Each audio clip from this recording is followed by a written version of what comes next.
So when Redmi sent out their new Note 17 Pro Max, giving us early access to this mid-ranger, they specifically asked us if we could test the battery in our lab. With this phone having the biggest battery I've ever seen in a normal-sized phone at a whopping 10,000 mAh. So today, we're going to be testing it against some of its competition, starting with the iPhone 17, which by comparison has a tiny 3,692 mAh battery. Samsung's Galaxy A57 does better, but it's still half the Redmi at 5,000 mAh, while the Oppo Reno16 is packing a much bigger 7,000 mAh unit. But how that compares to the Redmi's battery though, and whether the Note 17 Pro Max will end up topping our battery test rankings, well, there's only one way to find out. But before we do, quick disclosure. We partnered with Redmi on this video and they received a test report. However, Redmi had no say in our methodology, nor did they get to preview this video or anything I'm saying in it before publishing. So with that out of the way, let's get right into it.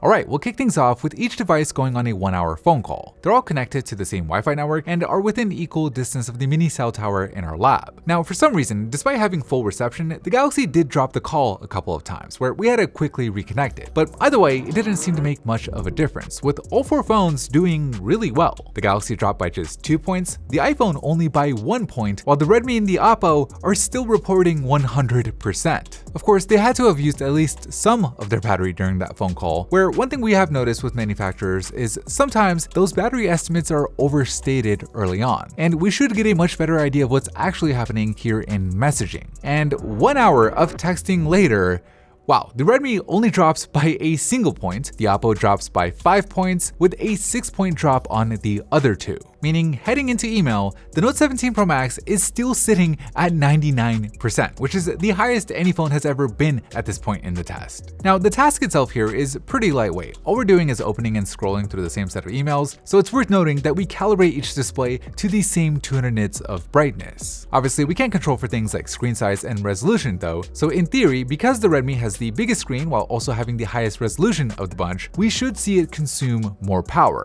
But in practice, it just didn't seem to matter much, with that massive battery more than making up for it, only dropping by 2 points compared to the 4-point drop on the Galaxy and the 5-point drop on the Oppo and iPhone. But it's this browser test that I've actually been looking forward to, since unlike the other tasks we've done so far, this one is actually pushing those chipsets, with us randomly cycling through the same set of websites and scrolling through them. And given that we're talking about 4 completely different SoCs here, it'll be interesting to see how each one does in terms of efficiency, where 60 minutes of web browsing later, they all actually end up doing roughly the same, using between an estimated 400 and 450 mAh. Obviously, once you factor in their battery capacities though, things play out a lot differently, with the Oppo improving its lead over the Galaxy, while the Redmi has now pulled ahead of the iPhone by double digits. But the good news for the iPhone is it might have a trick up its sleeve here in Instagram, where all we're doing is scrolling through the home feed like you would in real life, where because the iPhone is the only device using an LTPO display, it can dynamically drop its refresh rate in between each of these scrolls down to as low as 10 Hz, which in theory should give it an advantage. And after an hour, that may have been the difference, with the iPhone having the lowest estimated mAh usage by far, even beating the Oppo and the Galaxy on raw percentage points despite having a significantly smaller battery. So the iPhone isn't quite out of this thing yet, and if it could keep it going here in standby, it might actually have a shot at overtaking the Galaxy. And after 16 hours of letting these phones just sit there with their screens off, no, the iPhone takes the biggest hit this time, draining by 11 points, while the Android phones all drop by 5 points or less. Which is interesting because back in the day, the iPhone was always the one that had the best standby drain, but nowadays, Android has really turned that around, not just in terms of raw percentage, but even in estimated milliamp hour usage. Here on YouTube, we're just binging some PhoneBuff, where in addition to calibrating the screens to the same brightness level, we also calibrate the speakers to the same decibel count. And an hour of that later, wow, the Note 17 Pro Max only drops by 4 points, which is the lowest we've ever recorded in this YouTube test. Both the Oppo and the Galaxy drained by double that at 8 points, while the iPhone just got hammered with a 13-point drop. As we move on to gaming, I think the trend lines are pretty clear. The Redmi is just way out in front with a 16-point lead over the phone in second place in the Oppo. The Galaxy is actually doing relatively well here with its 5000 mAh battery only being 6 points behind the Oppo, while the iPhone, with its small capacity, it's obviously struggling to keep up. And an hour of gaming later, the pattern only deepens. Now, this maps test isn't anywhere near as heavy as the gaming test was, where all we're trying to do is simulate navigation. So we've got the GPS turned on, the compass turned on,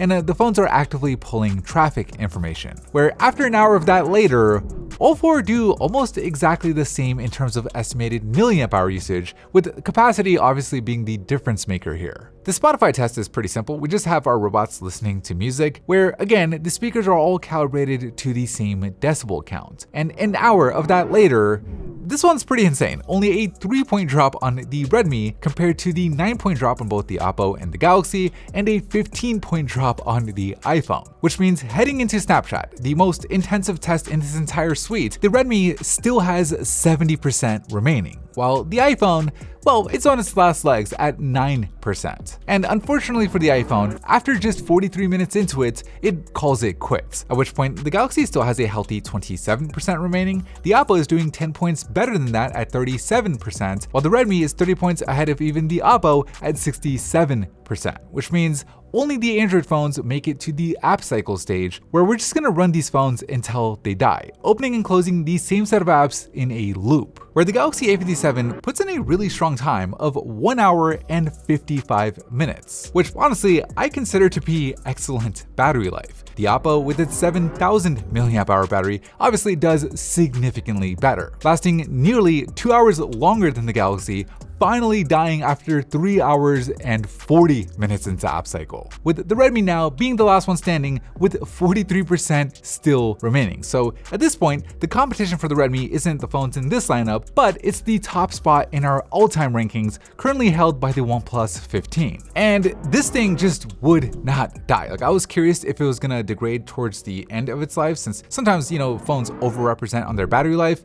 But not this one. Not 5 hours, not 6 hours, or even 7 hours into the app cycle, so it passed the OnePlus, with the Note 17 Pro Max going to 9 hours and 45 minutes into app cycle before it finally gave out, which officially earns it the top spot in our battery test rankings. Alright, so with all four phones completely drained now, we also wanted to test their charge speed, since we are talking about some pretty big batteries on the Redmi and the Oppo. And luckily, both of them do support really fast charging, 80 watts on the Oppo and 100 watts on the Redmi, where after 30 minutes, the results are actually the opposite of the drain test, at least in percentage, with the iPhone getting up to 69%, the Galaxy up to 61%, the Reno16 to 53%, with the Redmi to just 46%. Of course, once you factor in their capacities and how much actually got added back, it's right back in line with what you'd expect. The Redmi added an estimated 4600 mAh in half an hour, compared to 3700 on the Reno, 3000 on the Galaxy, and just 2500 mAh